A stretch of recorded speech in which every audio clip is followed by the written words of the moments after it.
Aloha. Dave, JY. how we doing, man? Slowly but surely coming back down to earth after that craziness. Hey, where did you change planes? L.A. I changed planes on the way back, LA. Uh-huh. So it was just, as I've been saying on the air, my next trip, the furthest I'm going is either the Big Island or Kauai. It's just, where did you go direct or? Chicago. The beautiful thing about Chicago is there's a nonstop flight to just about everywhere on the planet. Yeah. And Styx is a Chicago band, started on the south side here, and I don't live quite exactly where I lived when I first started, but I'm only a few minutes south of O'Hare, and I can be no stoplights between me and London Heathrow. I love that kind of talk. Yeah. That's awesome. All right, let me just put a little introduction on this thing, okay? Sure. Cool. Aloha, it's Dave Lawrence, the Workforce Afternoon. I hope you're doing good. Today I get to welcome back a cat who was on with me in the fall of 2006 to talk about his band's brilliant live CD and DVD, One with Everything, live with the Cleveland Contemporary Youth Orchestra. It is out now. We're still playing Everything All the Time, the latest single from that. But that's not why he's on today. He's on with us because when I was in London, as I've been telling you on the air, I wasn't even in my seats yet at the Led Zeppelin reunion show. At the O2 Arena, and I ran into this guy, the first of many stars I would see and speak with that night, and he kindly joins us now, the first of these artists, to talk about that incredible concert. It was a pleasure to have him, he and his bassist, actually, Ricky Phillips, just a few rows behind throughout the show, and even cooler to have him back on the Workforce Afternoon now to talk about it with me. Please welcome one of the original members of Styx, a fantastic guitarist, a really nice guy, JY James Young. Aloha, brother. Aloha to you, Dave. Big mahalo for taking some time to be here with me, man. Big time mahalos. Yeah, man. And so how long were you and Ricky in London for the whole experience? Well, we flew over, left the States on Saturday, which means you arrive on Sunday morning, and we stayed then Sunday night, Monday night, Tuesday night, and flew back home on Wednesday. That's what we did too. What time did you cruise out of there on Wednesday? We were, my flight left Heathrow at about 10:30 in the morning. Right before us. Ours left at 11:40. Craziness. Now, had either of you seen the original Led Zeppelin? Yeah, I had a number of times. A number of times. What were some of the years, if you can recall? Well, the first time was when they had first come to Chicago, and it might have been their second time through Chicago. I think it was probably 68 or 69. I'm thinking 69. It might have even been 1970. Okay. I think they did two shows in one night at the same place, and we had bought tickets for both shows because we were kind of into it. And then I saw them again in 1974. 75. Was it 75? Yeah, they had a hiatus, as they like to call it, in 75. You know, it probably was. It was. Yeah, I mean, the irony was is that we had just had our first hit record, Lady. Yeah. Jerry Weintraub was a silent partner in the record label we were on before we went to A&M, which was RCA Wood Nickel. And we met Weintraub the first time because Lady was on the charts, and he was at this big hotel that we knew everybody stayed at, and Zeppelin was staying there. And then we all were invited to go over to the show. Not that we met the guys in Zeppelin or anything, but so that I saw them in that incarnation. But what we saw here a week ago Monday night was by far and away the best Zeppelin show I ever saw. Really? Oh yeah. And that blew away and you met them in 75 too. No. I thought the original. I thought you said the Jay Weintraub guy got you to meet him or whatever. No. I was if I said that I was intending to say that we did not get a chance to meet them. Or anything. And did you get a chance to meet him after this thing? No, I had thought perhaps that Jason Bonham, of course, has functioned as the drummer in Foreigner for the last couple of years. Mm-hmm. Son of the late great John Bonham, and I thought that he was magnificent at this show. Brilliant. I've known him to be a very solid drummer in Foreigner, but I think his style is far more suited for filling his father's shoes, which he did, with unquestioned authority, as far as I'm concerned. It was, soon as Good Times, Bad Times started, I mean, he just was, those foot snare syncopated things, he was down and they sounded like cannons going off with the phenomenal PA system in that very large room we were in, and, it just kind of went on from there. So, I mean, Jason I know, obviously, and but never met Ricky Phillips, my wingman, and really I was kind of his wingman because he's really Jason's pal more than I am, and Jason said, okay, if you want to buy a couple tickets, Ricky bought the tickets, and then I got in, and then I paid for the hotels.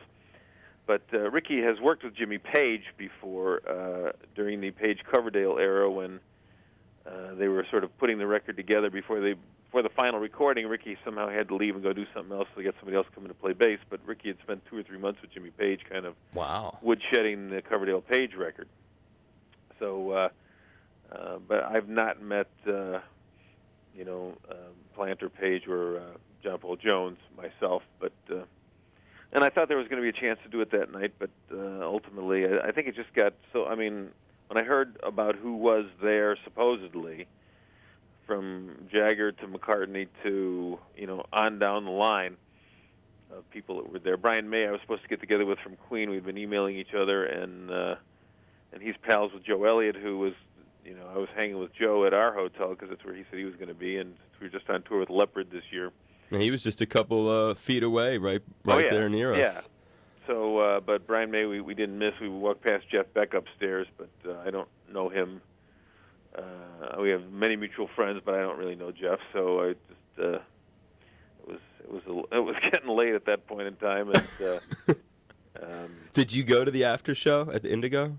Well, there was numerous different after-show activities that I was told were, an option.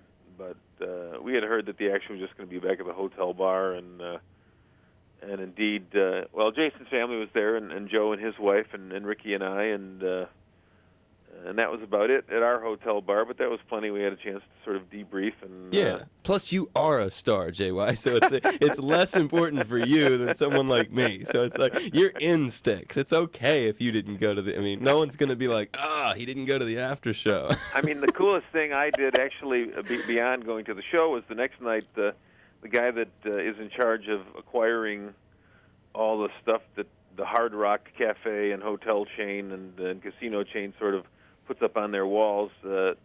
We ran into him backstage. He's a good friend of ours, and he took us out to dinner. Then they have the Flying V that Hendrix played not only at the Isle of Wight but at Rainbow Bridge in 1970. Oh. We had a chance to sit with it, touch it, and get our pictures taken with that guitar. Holding Jimmy's guitar. Holding Jimmy's Flying V. We love that kind of talk. That's good stuff. Oh yeah. That's really cool. So yeah, I was just curious because I went to the thing at Indigo, which was that club attached to the arena, and I did not see you at that thing. But I know that I didn't see Sir Paul, but I know he was there. They had an upstairs area for the real heavy cats at that thing, and that's where they kept Sir Mick, and Sir Paul. I guess everybody with a Sir in front of it was was up there. But yeah, I was just curious about that because and did you see just a few rows in front of where I was, probably like 8 or 9 rows in front of you? Did you see when Liam and Noel came in? I didn't. They were sitting in our same section. Oh, really? How about that? Yeah, and Noel drank like 12 of those Stella beers. I was just watching him nail them. He was coming in with 2 in each hand, JY. Well, living up to his reputation. But yeah, I was just curious if you. So, what was your of the whole show? Do you have a favorite moment or favorite sequence of it? Kashmir. The great thing about this show compared to the shows I'd seen 20-some years ago was that there was, multimedia experiences have had a chance to really come along. And because there's so many sort of psychedelic improvisational things that Zeppelin always did before, and back in the 60s, people were smoking the Pacololo, so that kind of, in the 70s, that kind of allowed you to sort of, you made your own visuals, if you will. But here, it was Here, I mean, they had really programmed some great stuff, and Kashmir to me was, it out-Floyded Pink Floyd in a way. It just was, because I love that song. It's my favorite Zeppelin song, and then the visuals that went with it were just magnificent. Yeah, a lot of great visuals. And to me, that was the pinnacle for me. And of course, then I came back and did a Whole Lot of Love, which was pretty rocking as well. And you stayed for rock and roll too, yeah? I stayed. I was there when Keith Emerson played the first note, and as you were, and I was there for the very end. How about all those? I said this on the air the other day. How about all those people after a Whole Lot of Love? There were thousands of people streaming out of there. Really? Yeah, I mean on the floor. I didn't notice that. You know, I just happened to let my eyes. You know, they took a while before they came out for rock and roll, so I just kind of let my eyes. Oh, okay. You know what? Now that you're saying it, I do remember that because people thought it was over. Yeah. But for those of us in the know who saw that they really hadn't turned on the bright white house lights yet. Exactly. They were just milking that baby for all it was worth. Yeah, they were. Yeah. That's what I was thinking too. I was like, what are all these people leaving for? I mean, who is leaving this concert early? Yeah. You know, my favorites would. You came for 5,000-6,000 miles, however far 7,000-8,000 miles. Yeah, for me. I'm not leaving until this show is officially over, until they drag me from my seat. Exactly. Yeah. And I mean, a lot of people left. The floor was like most of those people were like streaming out, and I'm thinking, this show can't possibly be over. And then they came back on. Those people had been standing for 4 hours and probably 5 hours waiting, by that time, though. Yeah, right. They were eager to be cruising because I got in there at 6, and then it was 11. It was 11. So yeah, well, they were probably jet lagged, and I mean, to me, it was. I started writing a song about jet lag zombies. Actually, there was a lot of them around me. Is that surrounded by jet lag zombies? Yeah, you take it from there. It wore you out going that far to be in something like that. It just does. I mean, it's so dry on the plane, and then you get twisted around time-wise. Your body doesn't know what it's supposed to do. So actually, we just stayed on Chicago time and slept till our normal. We slept till about 1 in the afternoon and got ready and went over, got our tickets, and hung out. And then we were ready to go till 4 in the morning, which I did. So. Nah, I love that. Yeah, I love that. My favorite moments would have been Trampled, Nobodies, and No Quarter. Like that sequence of those three. That was pretty good. I thought those three. They seem to come to some sort of peak. Yeah. Especially that Trampled Underfoot. What did you, John, Paul Jones, and Jimmy? Yeah. I mean, how about that? Yeah. They were like going. It was like the interplay between them on the keys and the guitar. Yeah, it was very cool. Yeah, man. It was the way it was supposed to be. And the other thing that I thought was cool about it, which you might be able to comment on, is because you mentioned the video stuff on the screen. I thought it was awesome that even though they had the technology there, the use of the lasers was done so sparingly that it made it really stunning and exciting. Well, this was, hopefully not the only show they're ever going to do again, but, it might be, and I think they just wanted to... let the music speak. Let the music speak, but also they had enough artillery in their arsenal that they didn't, have to fire the same... bits all the time. Yeah, they didn't. They had a variety of different things, and they didn't. It was tastefully done.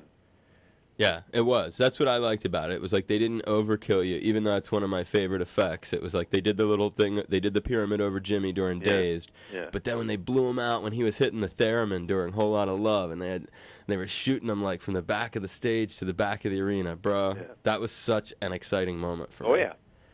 I mean, that was really, really something else. And how about Paul Rogers with that solo acoustic Seagull? Were you into that? Oh, Paul. Paul is an amazing singer. I became acquainted with him in 2001 when we were on tour together. And actually, I talked to him the next night because I had intended to try and reach him beforehand because we'd seen him when they came around last year. He and his then girlfriend, now wife, she informed me this when I talked to them the next day. Yeah, Cynthia. She and Paul got married. Yeah, Cynthia. And so that, Paul, he sang so good. It just was amazing to me. Yeah, I love him. I did an interview with him at his hotel the day before the show, like just mammoth interview at his hotel, and I gave him all these gifts, and he turned around and gave me a huge pile of gifts. How about that? Oh, he's like Mr. Aloha. And then at the show, he just, and then, somebody that you've jammed with Sam Moore before, yeah? Yeah. At the after show, Paul and and Sam Moore and Paul jammed together with Bill Wyman's band. Really? Yeah, which right at that Indigo place, and I don't remember the name of the tune. It was like one of those Sam and Dave, like a soul tune that's from before my time. But I see. But it was smoking. Wow. Yeah, that was a little after show. I would like to have seen that one. See, that's why I was asking if you were up in that. I didn't know where they had you tucked away, because after a while I stayed there as late as I could, and I started getting sleepy, and I was like, man, I don't think anybody else is gonna come out and play. That's why I was asking you, because it was confusing. They had Ronnie Woods' name on the shirt. Really? Yeah, that shirt. Did you guys didn't buy a shirt? No. You're too big to. That's what I mean. You're in Styx. You don't need to buy a Led Zeppelin shirt, but but I did. And on the shirt, right underneath the Zeppelin's name, it has Ronnie Wood's name. And you didn't see hide nor hair of him at that, did you? No. Well, I know that there was when the date changed, that goofed up Pete. A variety of different people from being able to be there for whatever reason. Right. Because Townsend was supposed to be there as well. Yeah, they put his name when Townsend's spot on the shirt. Oh, I got you. And so neither of them were there. It was very mysterious. I was just curious if you had seen Ronnie, because I'm like, he got a lot of visibility for a man who wasn't at the show. Because there it is. I'm wearing the shirt. I'm looking right at it. It says Ronnie Wood right underneath Led Zeppelin. Uh-huh. It's a little mysterious. And do you have the 2 CD set yet? No, I didn't realize. Someone told me beforehand that they were not videotaping nor recording. But apparently, that what I heard was wrong. Do you want it? Oh, sure. You want me to send it to Terry, or? That'd be great. Okay.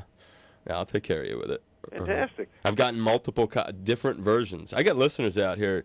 Thankfully, I have very supportive listeners, and some of them, and they love getting me stuff. And one of them has gotten me 2 different versions of the audio. Cool. Plus, I just got the 2 DVD set of it as well. I can't burn that because I don't know how to do that, but I'll get you the 2 CD of audio. So, but it's for sale?